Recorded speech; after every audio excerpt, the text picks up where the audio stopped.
E aí, pessoal, beleza? Vamos começar a nossa segunda semaninha de aula, né? E, como eu prometi, né, vamos começar a semana já com física, não é isso? Com equações de Maxwell e tal.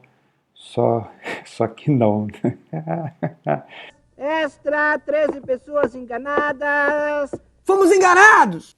Eu esqueci, ainda tinha mais uma coisa para contar, uma coisa mais ainda matemática, né? Que é a parte de delta Dirac. Ah, então, bora lá, pessoal. Esse é um videozinho grande também. Não sei porque eu continuo falando isso, acho que vai ficar tudo grande mesmo. Mas aqui, ainda aqui, mas aqui tem um apelo, né, um pouco mais físico das coisas. Né? Vamos falar de densidade de carga e daí a questão de delta Dirac. Provavelmente você já viu o delta Dirac em algum lugar, em matemática e tal. Talvez até em física 3, física 4, sei lá. Mas vamos fazer o que você precisa, né, a gente vai discutir aqui e complemento nas notas de funções especiais. Lá tem um apêndice sobre delta Dirac e algumas propriedades que aqui eu só vou enunciar, né, lá são demonstradas. Então você dá uma olhada lá depois. Então vamos embora. Começar com a ideia de densidade de carga. Né? Aqui uma densidade contínua de carga. A gente vai para o contínuo, depois volta para o discreto. O que eu quero vender aqui o peixe é que, digamos, você aprendeu já na creche que no final você tem toda a matéria é feita lá por átomozinhos e tal, você tem elétrons, tem prótons, tem nêutrons, então você tem cargas, né, partículas com certa carga. Então você tem tantos prótons, tantos nêutrons, o nêutron não interessa, tantos elétrons, vamos supor que tem elétron em excesso lá no seu material. Né? Então ele tem uma carga, né, digamos uma carga negativa. Né?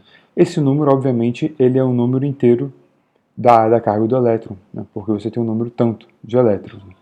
Então você sempre tem um número, digamos, você vai calcular em termos de carga de próton ou de elétron, é um número inteiro, a quantidade de carga que tem no seu sistema. Mas em geral isso não é muito útil, porque quase todos os problemas que a gente vai ter em TE, você vai ter, digamos, um número muito grande de elementos. Né? Um corpo, um sólido. Né? Então esse cara tem pelo menos, se ele é macroscópico, né? um elemento macroscópico, ele tem pelo menos uma coisa da ordem de 10 a 23 elementos, digamos, átomos, né? Um mol, esse aqui é um número de Avogadro. Então, digamos, não vale a pena você ficar discutindo carga por carga. É melhor você entender a carga como um todo, digamos, a gente vai ver até como um contínuo. Você vai entender isso daqui a pouco, vai ficar mais claro. Então você tem um elemento aqui bem grande, com muitas cargas. Vamos supor que você pegou aqui um dV. Né? O que é esse dV eu vou explicar daqui a pouco. Seria um volumezinho, um cubinho, né? Pequeno com relação a esse cara grandão. Né? Então a questão é que aqui, esse dV vai ser o nosso infintésimo. Só que aqui talvez fique um pouco confuso que eu botando infintésimo entre aspas, né? Porque aqui dentro, quando você fala assim, infintésimo, o cara é muito pequeno. Né? Então, infintésimo ali você vai ter um número infinitesimal aqui é de cargas. Isso que eu quero dizer. Só que esse número infinitesimal de cargas ainda é um número bem grande de cargas no sentido se você for contar quantos elétrons ou prótons tem ali. O número de cargas. Né? Voltando aqui. Né? Então, digamos, você tem um grande número de... Aqui dentro tem um monte de carguinha. Né? Mas eu vou chamar esse monte de carguinha de dq, que está dentro desse volume dV. Aí a questão é isso. Vale? Isso, pode isso? Né? Pode. Né? Nesse sentido, isso é o mesmo argumento que você vai ver em termodinâmica também. Né? Digamos, nesse sentido meio que newtoniano, né? Do infinitésimo, digamos, de dV é um cara que não é zero, mas digamos, V mais dV é V. Né? Então, no sentido que ele é muito menor que V. Ou seja, que é a ideia aqui? Então, esse dV, ele não é ele é um infintésimo, mas no sentido físico. Né? Não, digamos, do cara arbitrariamente pequeno, no sentido literal matemático. Né? Aqui no sentido físico, no sentido que ele é um volume. Ele é muito pequeno com relação ao volume do corpo como um todo. Né? Mas ainda dentro desse dV cabe um monte de átomos, cabe 1 bilhão de átomos. Lá. Vai falar, nossa, 1 bilhão, tem um bilhão lá de elétrons, por exemplo, ali dentro? Tem. É muito elétron? É. Mas isso é muita carga? Por que eu chamo essa carga de dQ? É pouca, porque no corpo todo tem 10 a 23 cargas. Né? Então, comparando isso daqui, para todos os propósitos, isso é um dQ. Né? Então, nesse contexto, digamos assim, a gente vai ver não essas cargas como pontinhos, né? Digamos, a gente não tem resolução para isso, né? Você vai ver tudo como um borrão. Então, digamos assim, aquilo ali vai ser como se fosse um infinitésimo para você, e ele tem uma carga dq infinitesimal, você vai montando dv em dv, e você vai ter um contínuo de cargas. Essa é mais ou menos essa aqui é o conceito da coisa. Então, se num volume dv você tem uma carga dq, você pode pegar essa razão, né? Então, você tem um ponto de espaço, ao redor daquele ponto tem um cubinho dv, ali dentro tem uma quantidade de carga dq, você pega a razão dq dv. Vamos supor que eu botando aqui tempo, né? Porque para essas cargas ele podem estar se movendo, né? Então, num instante elas estão aqui, no outro instante elas não estão mais ali, né? Estão em outro lugar, né? E aqui, esse cara isso aqui, essa razão dq dv, é a sua densidade de carga, né? Esse cara é função de x e t. Por que t? Porque essas cargas eventualmente podem se mover, né? E x porque você está dizendo que um ponto do espaço é um dv ao redor daquele ponto, né? Você pode mudar outro ponto, tem outro dv, e por aí vai. Então, essa é a função de x e de t. Beleza? Ideia, né? Então, obviamente, você pode, aqui já virou que digamos já está matemática, já é um conceito que digamos meio que matemático aqui, né? Então você pode jogar para lá, integrar. Então, a carga que tem dentro de um volume, uma vez que você conhece a densidade de carga, né, no instante t, é a integral de ρ nesse volume, né, aqui no volume V. Então, você integra esse cara em V, você tem toda a quantidade de carga que tem ali dentro, naquele volume, no instante t. Tranquilo a brincadeira, né? Beleza. Então, vamos tentar agora inverter a lógica, né? Tentei vender a ideia, digamos, que esse conceito de densidade de carga ele é bem útil, e vai ser quando você tem um número muito grande de cargas, né? O que é quase sempre que a gente vai mexer. Mas, digamos assim, querendo ou não, né, no final esse montão de carga são várias cargas pontuais, né? Então você pode, digamos, retroceder a pergunta. Você pode falar assim, essa ideia de densidade vale para uma carga pontual? Não. Vale. Vale sim, não tem problema, né? Só que ela envolve aqui um pequeno pulo do gato, né? A ideia é que você estava querendo um cara contínuo, agora você está querendo um cara discreto, né? Então tem que ter uma coisinha aqui. Esse aqui vai vir a delta Dirac, né? Então, para a gente tentar entender isso, o que seria a densidade densidade de carga de um objeto que não tem dimensão? Esse daí é um objeto que é um ponto. Mais ou menos claro que a ideia é porque você tem uma carga, vamos supor que tem uma carga finita, né? Então, ρ é carga por volume. Então, a carga dele é finita, mas se o volume dele é muito pequenininho, você concorda que a densidade de carga só não é diferente de zero onde tem a carga, né? Então, ela é zero quase todo lugar, mas ali onde a carga está, se o volume é muito pequeno, a densidade de carga fica muito grande. No limite que esse cara vai a zero, esse cara estoura. É a ideia de um delta Dirac. Vamos ver isso aqui. Então, um jeito de você ver, vamos pegar um caso simples, em uma dimensão, né? Então, você tem uma distribuição contínua aqui de carga, uniforme, né? Uma barrinha de comprimento L. Eu botei aqui ao redor de zero, então menos L sobre 2 para cá, L sobre 2 para lá. Então, o que é a densidade de carga para isso? Aqui seria a densidade de carga linear, né? Sei lá, o Halliday vai chamar de lambda, né? Aqui eu esqueci de botar lambda, eu botei ρ de novo, né? Mas ok. Então, o que seria densidade de carga pela carga? Vamos supor que a carga total aqui, né? Botei isso por quê? Então, é essa função aqui. Uma função descontínua que tem um pulinho, né? Então, ela é fora do objeto. Aqui é onde está o objeto, né? Então, onde tem o objeto, a densidade de carga é uniforme. Então, aqui é constante. E onde não tem objeto, a densidade de carga é zero, porque não tem carga nenhuma ali, né? É para que esse cara aqui, né, eu acho que fica mais claro a ideia. O que é a densidade de carga?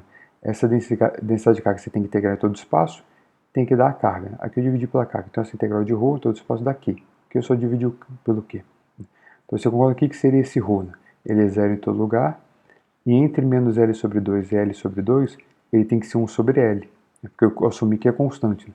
Porque esse cara, ou seja, ele tem que ser 1 sobre L, porque aqui vai sair, ρ sai da integral, porque é constante, e essa integral dá L, né? E como fora o Q, né? Suponho que o Q dá para cá. Então, esse cara tem que ser 1 sobre L, porque essa integral vai dar L, tem que ser L sobre L, tem que cortar, né? E aqui vai sobrar o Q aqui da carga. Ok? Ficou claro a brincadeira, né? Então, essa aqui é a função, né? Então, ρ sobre Q é 0, 0 e 1 sobre L aqui. Agora, vamos supor que esse L, ele é menor do que isso, né?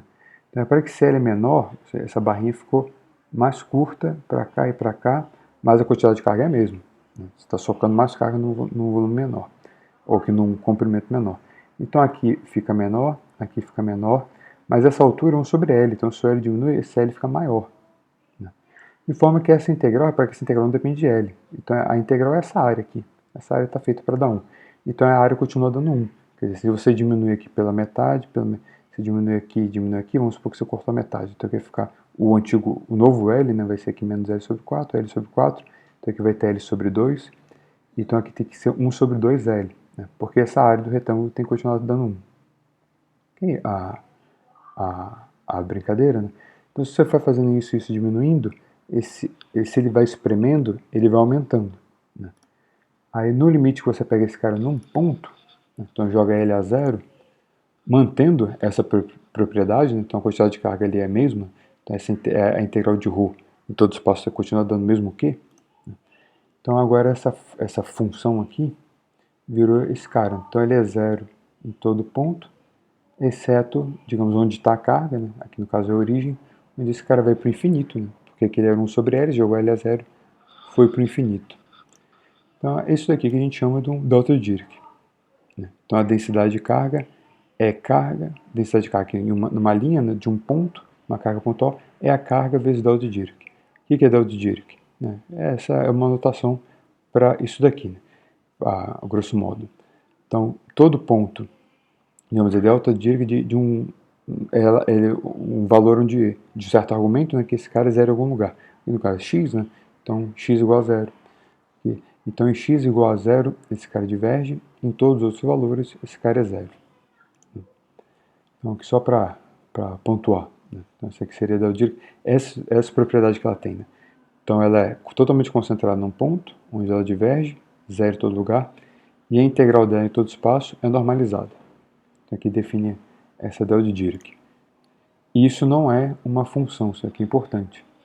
A gente fala função delta de Dirac e tal, mas se fala isso para matemática ele vai ficar horrorizado.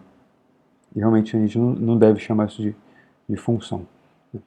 Mas você pode encarar ela como um limite de uma certa sequência, quer dizer, como se fosse um limite de uma função que ela vai tendo essa propriedade, você vai mudando o parâmetro continuamente nela, e mudando, e ela vai ficando mais com essa propriedade. E no limite, ela vira esse delta de Dirac. Né? Então, quanto você não tomou o limite, dá para tratar como uma função. Essa é a ideia aqui. Então, só para o que seria, vamos pegar o próprio exemplo que a gente fez aqui. Na verdade, a gente já acabou de fazer isso. Né? Esse aqui não tem muita graça, mas só para revisar. Eu vou chamar assim delta n de x. Esse cara é essa função, é a mesma função que a gente estava trabalhando agora. Eu só inverti o L, eu chamei de 1 sobre n. Né? Então seria uma função aqui definida, que ela é n entre menos 1 sobre 2n mais 1 sobre 2n, ou seja, no intervalo de 1 sobre n, ela é n. No intervalo de 1 sobre n, ela é n, isso. E no resto, ela é 0. Então, para essa função daqui, isso aqui é função. Não tem problema nenhum. É uma função descontínua, mas é função. A área dessa função, ela é essa áreazinha daqui, é n vezes 1 sobre n, porque aqui tem base vezes altura. Né? A altura é n, a base é 1 sobre n. Então, multiplica os dois vai dar 1. Não tem problema. Né? Agora, quando você toma n indo para o infinito, isso aqui é o delta de Dirac. Né? Então, nesse sentido que eu estou falando que a sequência, assim, você pega esse cara para um n é 10, n depois 12, 58, 100, 1000, 1 zilhão. Né? Então, você vai pegando sequências de nzinhos, né? Esse n você pode mudar continuamente, eu estou falando números inteiros, mas você vai mudando, e só no limite, quando ele vai para o infinito, que você tem a ideia, claro, que esse cara é o delta de Dirac. Então, assim, ele, digamos, está mais bem definido. Faz mais sentido. Mas esse aqui é muito besta. Você tem uns exemplos melhores. Esse aqui sim. Isso é importante saber isso porque muitas vezes em física aparece esse tipo de função, né, que você tem que entender que às vezes fisicamente ela tem que tomar um certo limite e ela vira uma delta de Dirac. Você tem que entender como essas funções viram delta de Dirac. Então, por exemplo, aqui. Esse aqui é o melhor exemplo. Seria uma função contínua bonitinha, uma gaussiana. Então aqui eu só botei para vários valores de nzinho aqui. Ela, para n igual a 1, é esse azulzinho, n igual a 2 agora é esse daqui, n igual a 4 é esse cara. Depois que você vai aumentando n, rapidinho ela vai começando a ter essa propriedade, ela vai ficando curta e alta. Olha para o n igual a 1 para o n igual a 6. O n igual a 1 ele é bem largão, o n igual a 6 já é bem concentrado. Esse cara aqui, você pode ver assim que a altura, ó, ele fica mais alto. É só pegar aqui, pega x igual a 0, repara que x igual a 0 é n sobre raiz de π. Então, quanto maior o n, maior o pico. E aqui, quanto maior o n, mais curto fica. Porque esse aqui é um número muito grande, você pega x, qualquer número pequeno de x, esse produto vai ficar um número grande. Então, vai ficar exponencial de menos um número grande, já é um número muito pequeno. Então, quanto maior o n, ela vai ficando mais estreita e vai ficando mais alta. Falta ver por que tem raiz de π aqui, porque tem as coisas. É porque a integral tem que dar 1. Isso aqui a gente pode fazer, é fácil. Então vamos integrar esse cara aqui na reta. Aqui simplesmente fiz uma troca de variáveis. Repara que aqui é nx ao quadrado e esse n eu posso absorver aqui, no dx. Então isso aqui é dnx. Então nx eu vou chamar de y. Então isso com isso virou dy e aqui exponencial de menos y ao quadrado. E aqui, só que aqui eu esqueci de botar o y, não botei o x de novo. Então aqui é y, aqui é integral uma gaussiana. Essa integral raiz de π. Então por isso que tinha um raiz de π aqui dividindo, essa integral dá 1. Repara que não depende do n. Então n pode ser qualquer valor. Você pode jogar o limite para o infinito e vai continuar dando 1. Essa é a ideia aqui. Então Opa, aqui eu acho que não... Mas então se você joga faltou escrever, se você joga n para o infinito, esse cara daqui é um del do Dirac. A ideia. E uma consequência importante aqui é que, digamos, se você mete uma função junto dessa integral do del do Dirac ou dessa sequência, na verdade, o que a gente chama assim, de integral de f com del do Dirac e tal, na verdade você tem cara assim, formalmente. Você está integrando com a função aqui bonitinha para o certo n, faz a integral, depois faz o tomo limite de n para o infinito. Isso aqui que faz sentido. Mas ok, mas geralmente a gente trata já direto o resultado que a gente vai chegar aqui. Mas vamos supor que você está fazendo essa integral. Bota uma função. Qual função é essa aqui? Qualquer função que seja, digamos, suave. Quer dizer, ela pelo menos interessa aqui no ponto, no ponto onde esse argumento zero, ela é suave no sentido que você pode fazer, digamos, uma série de Taylor. Aqui. E aqui é x, aqui não é x ao quadrado, desculpa. Então você começa a expandir ao redor, digamos, de x igual a 0. Então esse cara é f0, f' de 0 x, que é x ao quadrado, mais o segundo derivado sobre 2, x ao quadrado, e por aí vai. Então se você pega, aqui já está certo, pega e substitui essa série aqui, eu estou usando você pode pegar qualquer delta, qualquer sequência que represente uma del Dirac no limite. Aqui eu estou pegando a gaussiana. Aquele exemplo é bom porque é contínuo, aquele outro que dá um pulo no degrau é muito descontínuo e feio. Então vamos supor essa representação que a gente está usando. Então você pegou aqui, expandiu, está escrevendo a função série aqui. Ok, só pegou e substituiu a série de Taylor. Vamos ver que a gente nem precisa só precisa do primeiro termo. E vamos fazer a mesma troca. Troca x por... ou y é nx, ou x é y sobre n. Então aqui vai ficar dy, acho que agora que eu acertei. Aqui vai ficar, agora que eu acertei aqui e errei aqui, Aqui é y ao quadrado, não é esse tipo de coisa. Se você for inventar que botar coisas em listas, acho que isso não tem nada na lista, mas não erra aqui é y ao quadrado. E repara que aqui ficou y sobre n. Aqui onde tem x ao quadrado vai aparecer um n ao quadrado dividindo. Agora uma vez que você fez a troca, repara que aqui sumiu o n, aqui sumiu o n, e o n você jogou aqui para baixo. Então quando você jogar n para o infinito, todos esses termos da série vão sumir, e vai ficar só o primeiro. Então aqui eu copiei e colei, então botei errado, aqui é o quadrado. Então aqui esse f0 é constante, sai fora. Aqui é f0, raiz de π, ficou a integral da gaussiana, porque aqui é o quadrado, que é raiz de π, cortou, deu f0. Então essa aqui é a propriedade bacana, importante da Dirac, que é, digamos, um filtro. Você integra, na verdade você está fazendo, formalmente você está fazendo isso. Aqui eu só desloquei para ficar mais geral o ponto onde ela está concentrado, ao invés de ser x igual a zero, pode botar em qualquer ponto. É só deslocar o máximo ao extremo para ponto x igual a a. Então aqui é delta de x menos a. Então, na verdade, você está fazendo esse processo que você está fazendo, né? Você está metendo... Você está colocando a função ali, integrando com o representante lá de uma sequência da Dirichlet que faz a integral e joga n para o infinito. Mas a gente não escreve isso, né? A gente escreve direto assim, né? Do jeito que a gente está acostumado. E qual o resultado? É o f no ponto onde esse cara explode. Né? Então ele pega essa função e mapeia a função no ponto onde o del do Dirichlet diverge, né? Aqui no caso A. Então é toda essa conta da f em A. É a brincadeirinha, claro, da del do Dirichlet. Aqui eu só botei para pontuar algumas outras sequências que viram o del do Dirichlet no limite n para o infinito. Né? Essa daqui é bonitinha, aparece em mecânica quântica, né? Esse tipo de coisa, em teoria de perturbação dependente do tempo, em quântica 3. Né? Você pode guardar no seu coração. Uma coisa assim. Aqui só tem um exemplo. Essa daqui é esse cara aqui. Né? Então, olha que ele sobe e desce. Sobe e desce aumentando o n. A mesma coisa. Né? N igual a 1 esse largão. N igual a 2 ficando aqui. Subindo, subindo. Então, ele vai ficando mais concentrado. E por aí vai. Só que ele vai mais, digamos, devagar. A gaussiana é o melhor exemplo. Porque ela rapidamente, para n, se você botar n igual a 20, o troço já é muito parecido com o del do Dirichlet. Né? Essas daqui são mais lentas. Né? Você precisa de um n bem grande para ter uma cara bem de del do Dirichlet. Essa aqui até que está indo bem. Agora, essa aqui também. Né? Mais ou menos. Essa aqui, esse gráfico aqui, desse daqui para os mesmos n. 1, 2, 4 e tal. Como é que você sabe que esse cara daqui, digamos, é um del do Dirichlet? Né? Vamos pegar essa função aqui. Vamos supor que você vai pegar no x. Vamos pegar x diferente de zero. Né?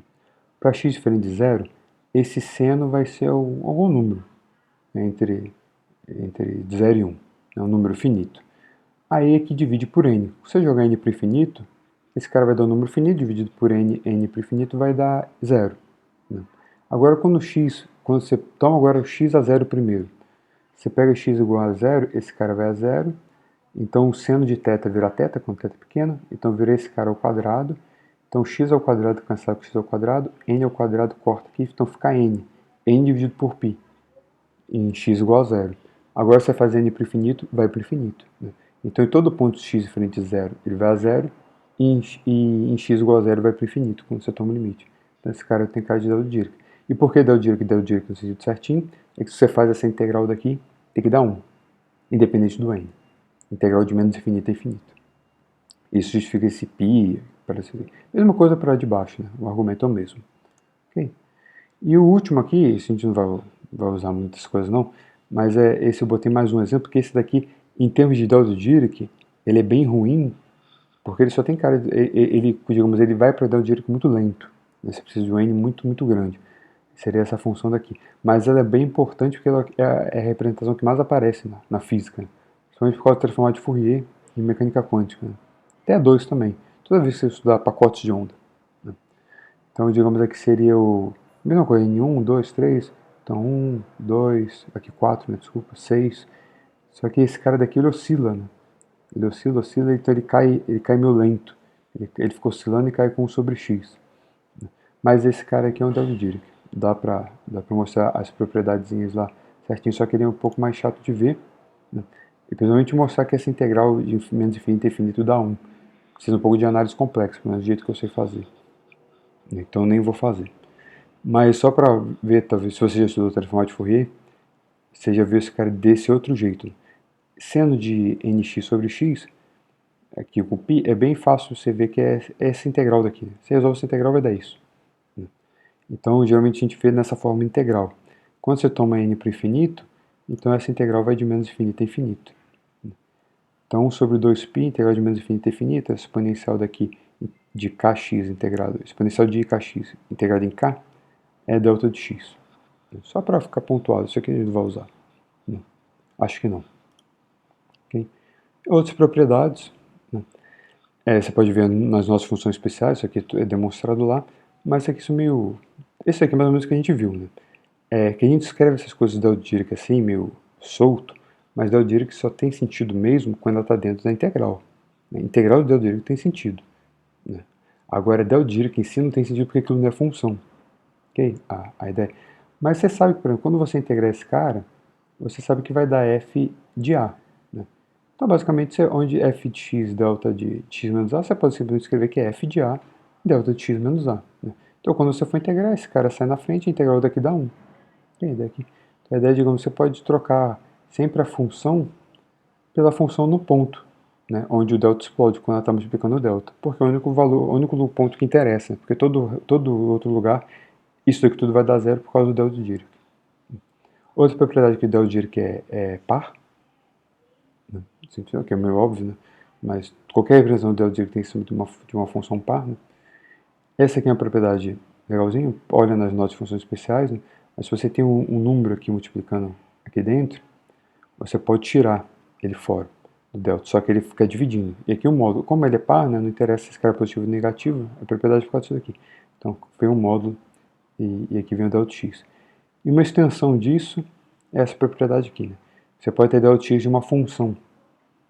Vamos supor que não é delta de x, né, digamos aqui o argumento, aqui x menos um número, x menos a, pode ser delta, digamos, de x ao quadrado menos a ao quadrado.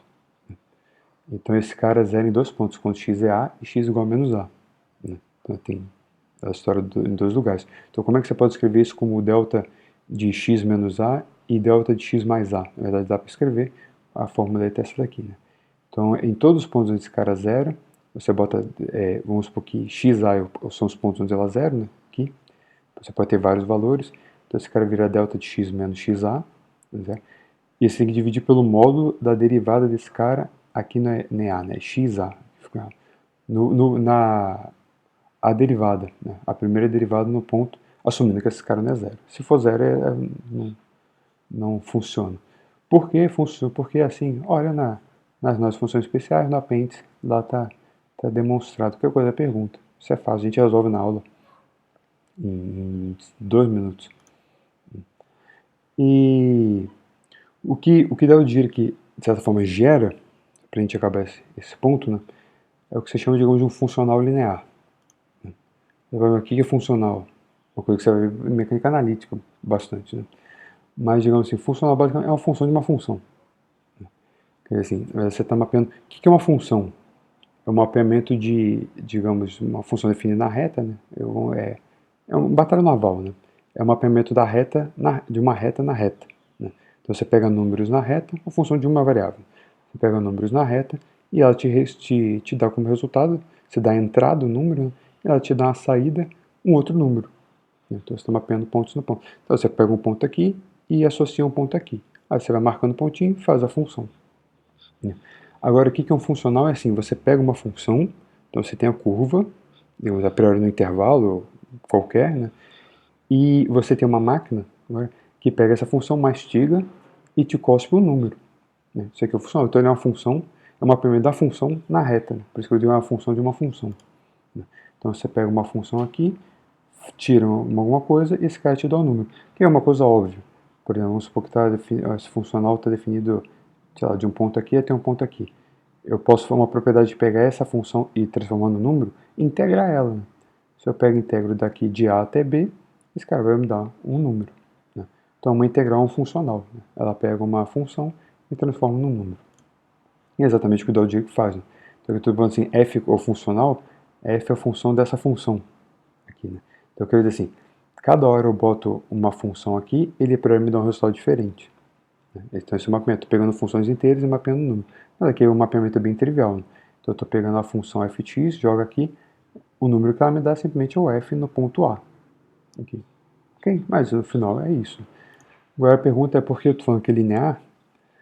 Porque, digamos, o que seria o funcional aqui dessa função de f mais uma função g? Então é a integral com o delta de f mais g. Então essa integral daqui ela abre. Né? Vira integral de delta vezes f mais a integral de g vezes f. Então o funcional do f mais aqui o funcional do g. Então dá f de a mais f de g.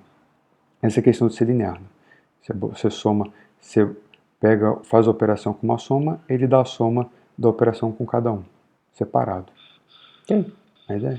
Viu? Foi um jeito chique de falar de Del Dirac, né? E agora, sim, para acabar, uma generalização para n dimensões é meio, aqui é trivial, né? O que seria uma Del Dirac geralmente está interessado em 3, né? 3 dimensões seria um produto de 3 Del Dirac, né? Digamos, uma Del Dirac, vamos supor que o seu Del Dirac está em, aqui, x menos a, um vetor, né? Então seria o componente x menos o ax, y menos o ay, z menos o az. Ou 1, 2, 3, para ter número. X1 menos A1 e tal. O que significa isso? Né? Em que sentido esse produto? Ele tem que ser assim, né? Esse cara daqui, onde ele explode, é só o ponto onde simultaneamente todos esses caras zeram. Então, se você zerou o cara aqui, mas esse não zerou, você pegou um ponto assim, x1 igual a 1 e x2 é diferente de A2. Né? Então, esse cara aqui é zero. Esse zero dele força que tudo é zero. Seria essa propriedade. Então, onde ele explode é só num ponto, não é numa linha, ou numa superfície. É só num ponto onde x1 igual a 1, x2 igual a 2, x3 igual a 3 e por aí vai. Então, por extensão, né, a mesma lógica lá, aqui faltou botar, digamos, um índice n, né? Então essa integral de uma função de x, né, integrada aqui em n dimensões, vai dar f no ponto, né, que é o vetor a. E olha que o delta de Dirac, que é importante, claro que se f aqui, se essa função é constante igual a 1, aqui vai dar 1. Né? Então delta aqui em n dimensões dá 1. Repara que aqui tem f, vamos supor que essa cara pode ter dimensão de qualquer coisa, aqui tem a mesma dimensão. Né? Então quer dizer assim, a integral de delta no volume, ela dá 1. Então o delta tem que ter dimensão de inverso de volume. É sempre isso. Por isso que a ideia por isso que a densidade, por isso que o ρ era a carga vezes delta. Tem a carga por volume. Então o Del Dirac tem dimensão de inverso de volume, ele tem dimensão.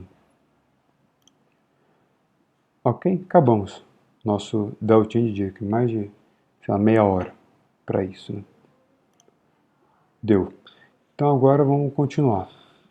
Vamos supor que você tem aquele montão de carga, mas a priori você quer forçar a barra, vamos supor que não é tanta carga assim também, né? E você, no final das contas, a sua densidade de carga, de verdade, ela é sempre isso daqui, né? Porque são cargas pontuais. Né? Você tem elétronzinhos lá no seu material, digamos, passeando por aí. Então, o prótons também, eventualmente.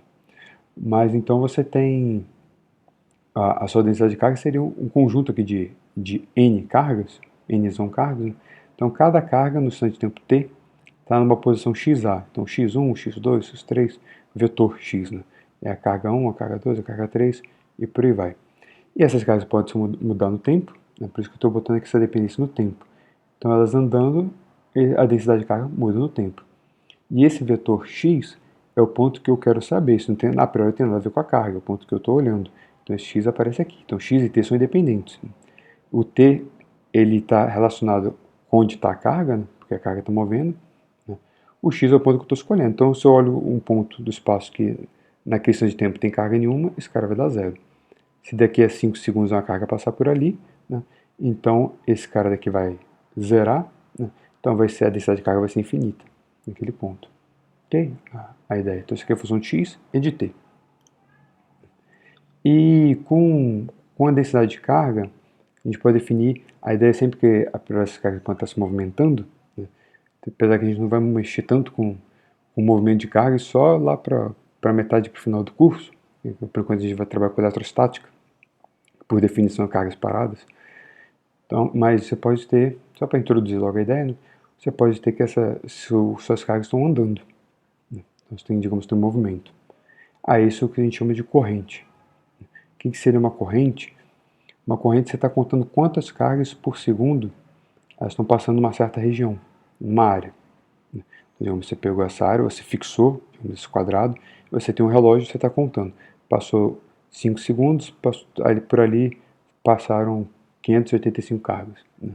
Então, você fazer 5 segundos, sei lá, então pega esse 585 e divide por 5, você vai ter o número de cargas por segundo que estão passando ali.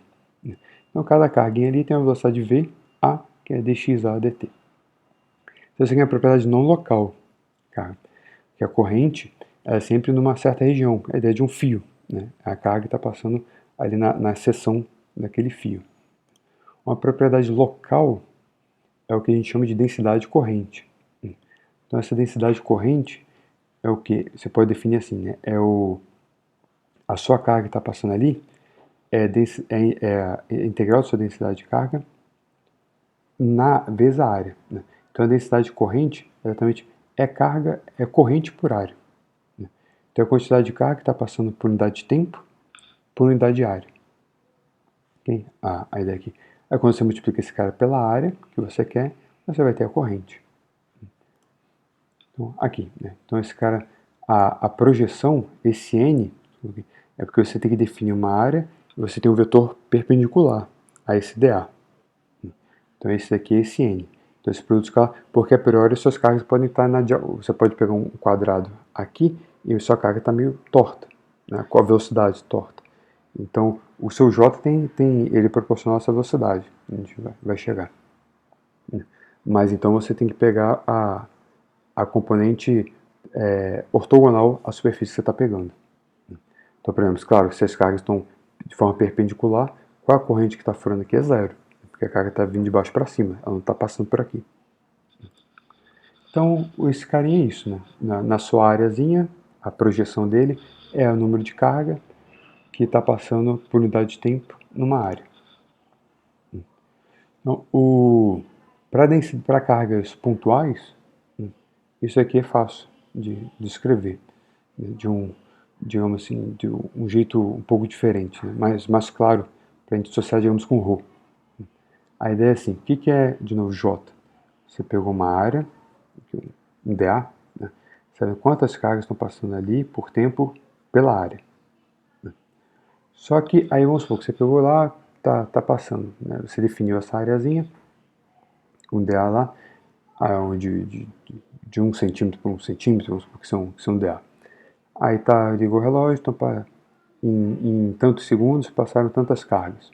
Né? Você consegue definir seu J. Mas ao invés, outro jeito de escrever, ao invés de você ficar olhando por quantas cargas estão furando aquela área, você pode fazer assim. Vamos supor que você ligou o relógio e, digamos, estão passando cargas aqui, né, naquela área. Ao invés de você ficar olhando para a área e vendo quantos estão furando, você pega essas cargas que estão furando naquele instante, digamos que você acionou seu relógio, as cargas estão ali junto com essa área e anda junto com eles. Né? Então passou um tempo dt, essas cargas aqui, digamos, eram em zero, essas cargas andaram, depois de um dt, elas estão aqui. Então, nesse movimento delas, arrastando, elas criaram, digamos, deixaram um rastro de um volume. Né? Aí você congela aqui o tempo, elas estão aqui, né? E você volta aqui, olha o volume que foi criado e olha quantas cargas tem ali dentro. Que todas as cargas que estão ali dentro, depois do tempo dt, são as cargas que furaram a área durante o tempo dt. Claro, ó, a ideia aqui. Então, digamos, aqui é uma área dA, o quanto essas cargas andaram, né, é um ΔX. Esse ΔX é o V. Aqui eu estou pegando o módulo de ΔX, porque essa distância aqui é o módulo de V. Esse módulo de V seria o V vezes o N. Aqui, né? Então, o V só na direção da área, né, perpendicular à área. É o V ΔT. Né? Então, esse cara V ΔT é esse comprimento e você tem a areazinha dt. Então, quando você volta aqui, o que é o J? O que eu fiz? Eu multipliquei e dividi por ΔT. Né? Carga por tempo por área. Então aqui ficou carga ΔX, tempo área ΔX. Então olha que área vezes esse ΔX é o volume desse negocinho. Né? Então eu chamo, digamos, de ΔV. E o cara aqui passou um tempo ΔT, esse tempo, né? Repara que esse ΔT dividido por esse ΔX é exatamente aqui o V, né? Nessa direção, perpendicular. Aqui agora que eu escrevi certinho, Vn. Que a ideia aqui, então esse cara daqui é Vn, esse cara é Vn pela quantidade de carga que tem no volume, ΔV. Mas a quantidade de carga por volume é o ρ. Então a conclusão é que esse cara daqui é ρ Vn, essa projeção. Então, se você tira o ρ em geral aqui, né, isso aqui é o N, é o Vn porque está projetado em direção N. Mas então, quer dizer assim, a densidade de carga você pode escrever como ρ vezes V. Né? Então, só para dar a ideia que o J realmente a densidade de carga está em direção da velocidade dos caras.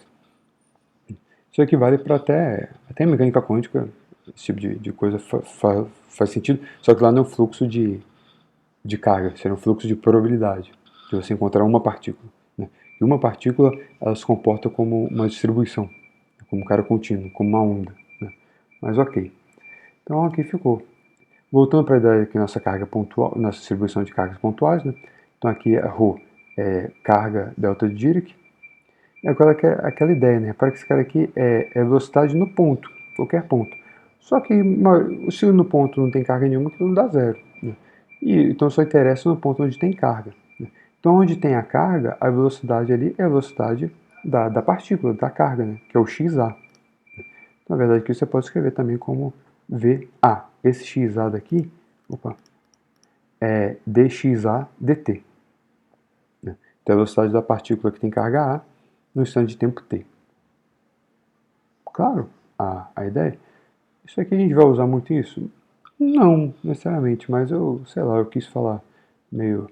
Isso aqui é meio Landau, as coisas aqui. Né? Para terminar o vídeo falando de uma propriedadezinha que é a equação da continuidade, que a gente vai ver de novo no próximo vídeo. Mas vamos ver aqui antes de falar de equações de Maxwell. Então, vamos supor que você tem uma relação íntima, né? Para a nossa distribuição, obviamente, o J é ρ vezes V. Né?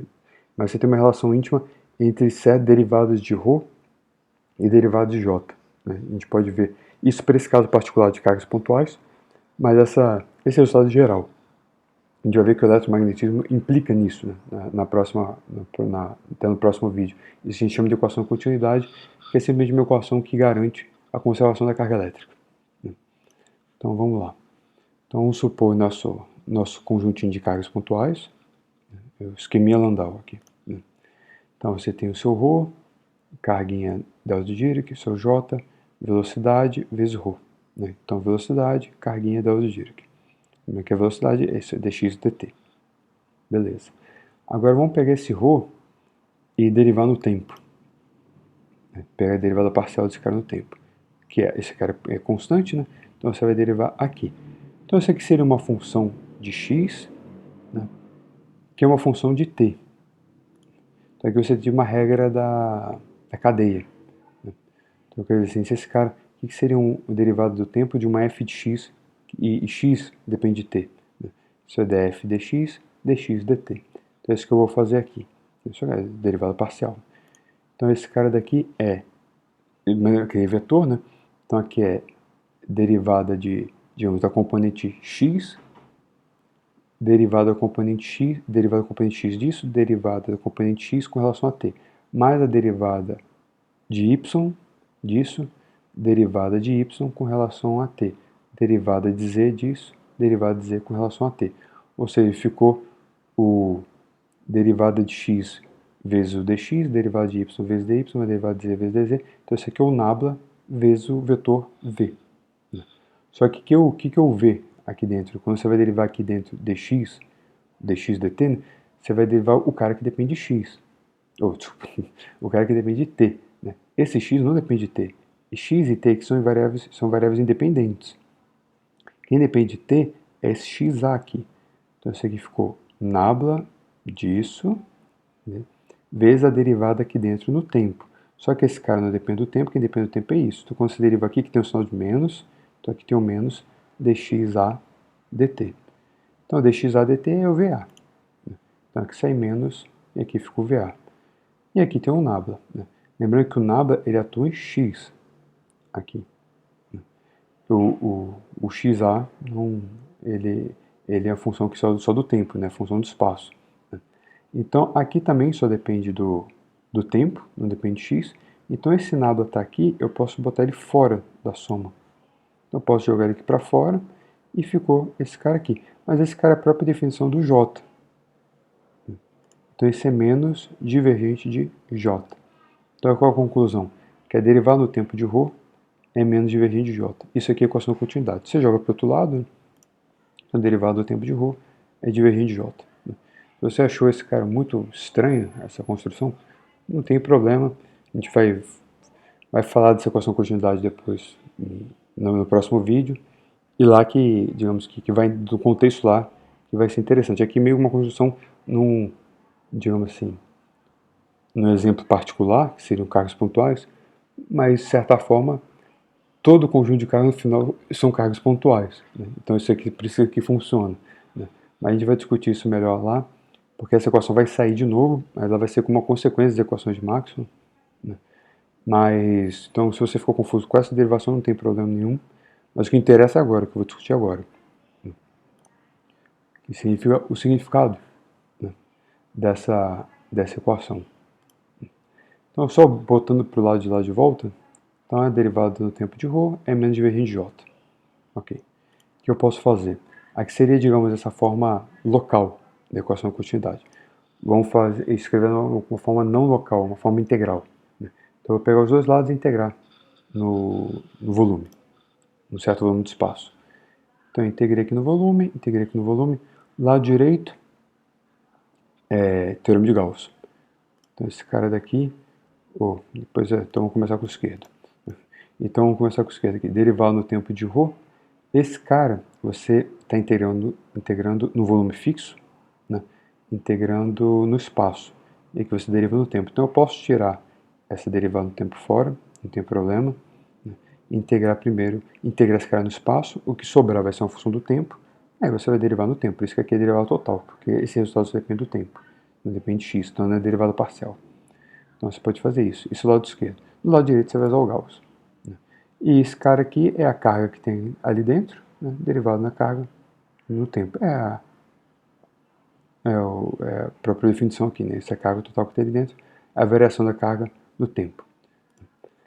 E o lado direito você vai usar o Gauss. Beleza. Agora vamos comparar. Ficou isso daqui, né? Então aqui de certa forma, o que é o lado esquerdo? Você está falando a variação da quantidade de carga dentro de um volume. Então você está vendo se naquele volume está aumentando o número de cargas ou diminuindo o número de cargas ao longo do tempo. E você está dizendo que isso é menos o fluxo da densidade de corrente na borda do volume, né? Então, de novo, isso é uma propriedade, digamos, dentro, né, com a borda. Sim, agora ficou tranquilo, deu para entender, né? Mas o que significa isso mesmo? Vamos tentar entender finalmente, né? Então, essa aqui seria a sua forma integral, na verdade o resultado é bem óbvio, né? Você está falando isso daqui. Você tem o seu resultado, a variação da quantidade de carga é menos o fluxo da densidade de corrente na borda, né? Variação de carga no volume. Você está falando isso daqui, né? Simplesmente eu escrevi aqui o que eu estou falando. Você está falando assim que se você tem dentro de um volume o número, você tem cargas mexendo e por aí e tal, você tem um número de cargas que, por exemplo, que diminui, né? Então, para o número de cargas ali dentro diminuir, você tem que ter uma corrente, né, um fluxo de carga saindo, né? Quer dizer, essa daqui, né? Assim, para você sair do quarto, você tem que passar pela porta. É isso. Repara que aqui você está falando quantas cargas o quanto está mudando de carga dentro de um volume ao longo do tempo. E aqui você está vendo o fluxo de carga na borda, né? Então, quer dizer assim, para uma carga, para dentro daquele volume, aconteceu uma coisa aqui, para dentro daquele volume, uma carga deixar aquele volume, ela tem que passar pela borda do volume, se movimentar, né? Então, com uma corrente na borda do volume. É isso, é óbvio. Então, simplesmente a carga não pode sumir aqui dentro e aparecer aqui fora sem furar a superfície, né? Essa é a ideia da equação de continuidade. Toda vez que você vê equação de continuidade, é isso que está falando. É um fluido incompressível no final, aqui, né? Se você for tratar isso como um fluido, né? Então esse cara não tem sumidouro ou fonte, né? Então ele não some. Essa carga, para passar de um lado para o outro, ela tem que continuamente furar a borda aqui. A ideia é bem simples, né? Então esse carga não some, nem aparece. Então, por exemplo, se esse fluxo é positivo, então para que fluxo positivo esse N aponta para fora, né? Então significa que tem carga saindo. Por isso que aqui tem um sinal de menos, porque se o fluxo é positivo, significa que o número de cargas ali dentro está diminuindo no tempo, E se o fluxo for negativo, significa que essa integral daqui é negativa, né? Então as cargas estão indo para dentro, né? Automaticamente aqui vai ficar mais, né? Então o número de cargas ali dentro está aumentando. Equação de continuidade só isso. Tranquilo, né? O miserável é um gênio! E para a gente terminar a parte da equação de continuidade, repara que isso para um volume V qualquer. Suponha que se V, você pega grande, pega o espaço inteiro, todo o universo, né? Então, você está... O que significa daquela integral? A variação de cargas, a variação da quantidade de cargas no tempo em todo o universo tem relação com o fluxo de cargas na borda do universo, né? Mas se o universo acabou, né, não tem nada, digamos, além, né? Então você não pode ter cargas saindo do seu espaço, né? Também não tem ninguém lá fora jogando cargas dentro. Então esse fluxo na borda do espaço tem que ser zero. Então se esse cara daqui é zero, consequentemente essa derivada aqui dessa carga, quantidade de carga total é zero. Isso aqui, quando você integra em todo o espaço, esse aqui te dá um número, esse número é a carga total do sistema e esse número é constante. Então é por isso que essa equação, eu comentei no começo, né, que é a equação que diz que é a quantidade de carga, que a carga se conserva, né? A propriedade está aqui. Mas quem se conserva? Não é a carga no volume dV, a carga no volume, a carga aqui dentro de uma caixa, né? Porque para essa caixa pode ser dinâmica, agora estão dentro da caixa, mas depois eles podem estar em outro lugar, né? Mas a quantidade de carga você integra no espaço todo. Essa carga total é constante. Essa daqui é, digamos, a provinha, né? É mais ou menos uma coisa óbvia. Se você voltar, retroceder, falar, eu peguei uma distribuição de carga que eram 58 pontos, né, carguinha se movendo, e ao longo do tempo as 58 cargas ficam se movendo de forma maluca, mas elas não somam e nem aparecem, né? É basicamente só isso mesmo. Tranquilo, pessoal? Então agora, sim, acabamos esse nosso primeiro videozinho. Agora, no próximo vídeo, finalmente vamos começar alguma coisa mais de física mesmo, né? Vamos falar de equações de Maxwell.